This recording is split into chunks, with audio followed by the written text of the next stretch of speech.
découvrir le sport, la poursuite sur terre. Noël Maurice, Sandra Chapelet, vous faites partie de ce club, le club Bourbonnais Sport Auto du 03.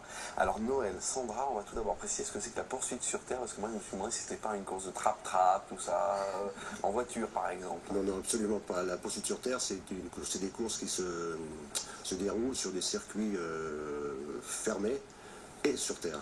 Voilà. Vous connaissiez un petit peu, vous, la poursuite sur terre? Oui, puisqu'il y a aussi un terrain dédié à ce sport sur Massacre-en-Livradois, donc à proximité d'Ambert. Oui, tout à fait, oui.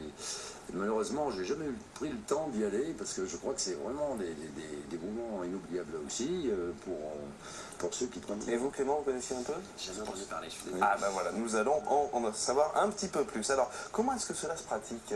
Il faut avoir une voiture, je suppose? Tout à fait, il y a plusieurs sortes de véhicules. On a les véhicules de tourisme, on a les monoplaces qui sont appelés aussi buggy, et on a les cars cross. D'accord. Combien de membres dans le club Bourbonnais Sport Auto? Une dizaine de membres et une vingtaine de pilotes. Une dizaine de membres et une vingtaine de pilotes. Vous organisez les 21 et 22 avril un grand rendez-vous, Sandra? Oui, voilà, c'est notre course qui va se dérouler à Bollon. Donc qui se passe principalement le dimanche. Où on a donc les essais, les chronos et puis toutes les manches après. Toutes les manches, samedi et dimanche 21, 22, samedi 21, dimanche 22, ça se passe où Alors ça se passe sur le circuit de la Motte, sur la commune de Bollon. Ah bah normal pour un circuit de la Motte, Voilà. Normal, forcément il doit y avoir je pense plus un relief accidenté j'imagine sur ce circuit, ou c'est vraiment linéaire comme circuit? Non, non, c'est linéaire, et bon, il y a des parties techniques, il y a des parties rapides, mais c'est linéaire, il n'y a pas de saut, il n'y a pas de... Nous avons quelques images justement, expliquez-nous un petit peu ces voitures, donc là c'est les voitures tourisme, on est d'accord? Voilà, ça c'est ma Super 5 quand j'étais petit. Ça c'est les voitures touristes. Donc dans les tourismes, vous avez 4 catégories. Vous avez les T1, les T2, les T3 et les T4. Mais ça c'est un appartement ça, non? Tout à fait. Non, c'est que les T1 ça correspond à une cylindrée de 0 à 1200 cm3. Ouais. Les T2 c'est de 1200 à 1400 cm3. D'accord. Les T3 de 1400 à 1700 et ainsi de suite. Ok, donc ces voitures-là sont chronométrées. Est-ce qu'elles sont un petit peu gonflées point de vue moteur ou pas du tout? Non, bon, il y a quelques préparations bien sûr, mais enfin elles sont avant chaque manche. Enfin, avant chaque course, pardon, elles passent au contrôle technique. Elles passent au contrôle technique. Voilà, il y a un contrôle technique qui est effectué sur chaque véhicule. Ok. Avant chaque course. Pour voir si tout est tout est conforme. Pas de nitroglycérine dedans. Non, c'est surtout au niveau sécurité pour le pilote. Bien sûr. Ce rendez-vous, donc, c'est les 21 et 22 avril. Qui peut participer? Je suppose que c'est des clubs de toute la France qui viennent vous voir. Ah, mais tout le monde peut participer. Il faut être licencié UFOLEP, c'est tout. Licencié UFOLEP. Voilà. Ok. Pour faire partie de votre club, il faut avoir une voiture ou est-ce que vous en mettez à disposition? Ah non, il faut avoir son propre véhicule. D'accord. Ok, il faut donc déjà connaître un petit peu la course en fait. Il faut connaître celui qui veut faire de l'autocross, il faut qu'il connaisse un petit peu la mécanique, il faut qu'il connaisse les règlements, Ouais, donc c'est pas moi quoi en fait. Hein. Ah, bah, non, en mécanique, moi je sais à peine dire tel de Delco, c'est tout ce que je sais dire. Et Sandra, on peut quand même vous contacter pour avoir de plus amples renseignements sur la pratique de ce sport, la poursuite sur terre? Oui, bien sûr, on a un site internet qui s'appelle donc bsa03.com.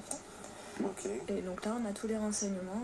Puis on a même accès à d'autres clubs qui ont aussi leur site pour bien expliquer, bien comprendre ce que c'est.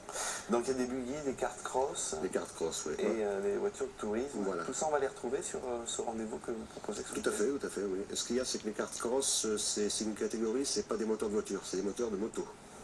C'est des moteurs 600, donc... Ok, donc ce que vous disiez, c'est une poursuite sur terre, ce qu'on appelle communément, c'est l'autocross en fait. Tout à fait. Et qu'on fait en parallèle avec le motocross, bien sûr. Tout à fait. Sur un circuit que vous avez préparé déjà Voilà, qui a été préparé par le CTB, et toute son équipe, là, c'est des personnes de Bollon, qui ont fait un travail magnifique d'ailleurs. Je tiens à les féliciter parce qu'ils ont fait une piste exceptionnelle. Une piste exceptionnelle. Ah, oui. Elle est longue de combien de kilomètres alors? Elle fait à peu près 800-900 mètres. D'accord, et il y a combien de tours prévus alors? Donc les compétitions se déroulent sur trois manches. 2 manches de 5 tours et la finale de 6 tours. D'accord. Côté technique, qu'est-ce qu'il faut bien gérer en fait? Ce sont les dérapages, la façon de conduire, d'éviter... je ne sais pas du tout, hein, je connais pas Disons du tout que le monde. la conduite, elle est par rapport à l'état du terrain déjà. Si le sol est sec, si le sol est mouillé, c'est pas la même conduite. Hein. Et il y a des portions secs, mouillées? Non. Non, je sais pas, on pourrait s'amuser quoi. Non. Bah, quand c'est mouillé, c'est marrant quand même, ça glisse. Hein. Oui, donc ça sera mouillé, je pense, vraisemblablement vu la météo de cette semaine. Je pense que le week-end ne va pas être exceptionnel. Ouais. Enfin, on croise les doigts. Côté membres, vous avez des gens déjà qui ont un peu brillé, qui se sont un peu distingués lors de compétitions précédentes? Et ben, dans mon club, on a eu en monoplace, il y a une personne qui a fait le championnat de France, qui est en finale du championnat de France à Angers. D'accord. En monoplace, ouais. Après, j'avais en T1, on en avait un, je crois. Ok. En T1 contre le championnat de France. Peut-être ce week-end, 21-22 avril, avec le club Bourbonnais Sport Auto du 03. Merci beaucoup Sandra, merci Noël d'être venu dans notre rendez-vous. Quelques rendez-vous qui vous attendent cette semaine. Lundi 16 avril, visite guidée de la basilique d'Orcival. Mardi 17 avril, conte clownesque, c'est à Ambert. Mercredi 18 avril à 18h30, musique en famille avec des œuvres de Mozart, Tchaïkovski, c'est au Brugeron.